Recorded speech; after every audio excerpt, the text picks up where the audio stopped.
اس کی تشریح فرمائی، فرمایا ایسے کیا جیسے سوئی میں دھاگا ڈالا جاتا ہے یا کنویں میں ڈول ڈالا جاتا ہے۔ فرمایا کہ ایسے کیا کہ لئے ہاں اللہ کے رسول ایسے ہی ہوا ہے۔ طہرنی، ان کی غلطیاں اچھالنے والوں ان کے تقوی کا بھی کبھی ذکر کیا کرو کہ وہ کتنے متقی تھے، کتنے پرہیزگار تھے۔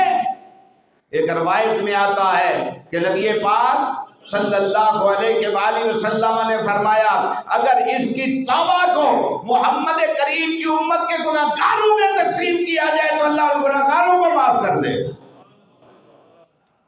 توحید کی آڑ میں صحابہ کی عزت کے ساتھ کھیلنے والا وہ کبھی بھی متقی و پرہیزگار نہیں ہو سکتا۔ اب دیکھیں حضرت حنظلہ رضی اللہ تعالی عنہ مطاعت رہے اس بندے سے، یہ توحید کی آڑ میں صحابہ کا شکار کرتا ہے، توحید کی آڑ میں صحابہ کی توہین کرتا ہے۔ اور میں نے پچھلے کسی خطبے میں کہا تھا، کیا کہتا ہے؟ کہتا ہے ماموں پارٹی، یہ مذاق اڑاتا ہے، مذاق اڑاتا ہے۔ ماموں پارٹی کس کو بلا کہتا ہے؟ امیر معاویہ کے متعلق کہتا ہے یہ ماموں پارٹی ہے، تو جو کچھ بھی کر لے۔ امیر معاویہ مسلمان تھے، نبی کریم صلی اللہ علیہ وسلم کے برادر نسبتی تھے، تو انکار نہیں کر سکتا۔ اب تو اس کا مذاق اڑاتا ہے تو یہ تیری جرأت ہے، تیری دلیری ہے، تیری بد نصیبی اور بد قسمتی ہے۔ اگر تیرے برادر نسبتی کا کوئی مذاق اڑائے تو پھر تو چیخ ہو جائے گا کہ میرے سالے کا مذاق اڑایا ہے جی، یہ کوئی دین ہے؟ تو یاد رکھنا میرے بھائیوں، اس بندے سے مطاعت رہو، یہ بندہ ٹھیک نہیں ہے، یہ توحید کر کے صحابہ کا شکار کھیلتا ہے، صحابہ کی عزت کو اچھالتا ہے، صحابہ کی توہین کرتا ہے، اور صحابہ کی غلطیاں تلاش کر کے لوگوں کے سامنے بیان کرتا ہے کہ فلاں صحابی سے یہ ہوا فلاں۔ او بھائی، ہم صحابہ کو معصوم نہیں مانتے، ہم انہیں محفوظ مانتے ہیں۔ ہم تو عام مسلمان کی توہین کو بھی اچھا نہیں سمجھتے، وہ تو نبی پاک صلی اللہ علیہ وسلم کے شاگرد تھے۔ تو حضرت حنظلہ رضی اللہ تعالی عنہ نئی شادی ہوئی۔ اب دیکھیں اعلان سنا تو شب عروسی میں تلوار اٹھائی، نکل کھڑے ہوئے اللہ کی راہ میں، نکل کھڑے ہوئے، شہید ہو گئے۔ جب شہید ہوئے تو نبی کریم صلی اللہ علیہ وسلم نے فرمایا ان کی جسم کو تلاش کرو۔ جسم تلاش کرتے ہیں، جسم ملا نہیں۔ تو نبی پاک صلی اللہ علیہ وسلم نے ارشاد فرمایا اسے اللہ کے فرشتے غسل دے رہے ہیں۔ اللہ کے فرشتے فرمایا چاندی کے برتنوں میں، چاندی کے برتنوں میں آپ اندازہ کریں کہ نبی پاک صلی اللہ علیہ وآلہ وسلم کے صحابی کی قیمت کیا ہے کہ فرشتے غسل دے رہے ہیں چاندی کے برتنوں میں۔ فرمایا جب امیر جناب حنظلہ رضی اللہ تعالی عنہ کے جسم اطہر کو دیکھا گیا تو فرمایا ان کی داڑھی مبارک سے پانی کے قطرے گر رہے ہیں۔ تم ان کے متعلق گفتگو کرتے ہو، ان کی توہین کرتے ہو، ان کے عیب تلاش کرتے ہو، اور جناب نبی کریم صلی اللہ علیہ وآلہ وسلم ایک اور صحابی ہے، نام ہے زیاد بن سکن رضی اللہ تعالی۔ نبی کریم صلی اللہ علیہ وآلہ وسلم کے صحابی میدان احد میں لڑ رہے ہیں، کفار نے نبی صلی اللہ علیہ وسلم کی ذات اطہر پر حملہ کیا۔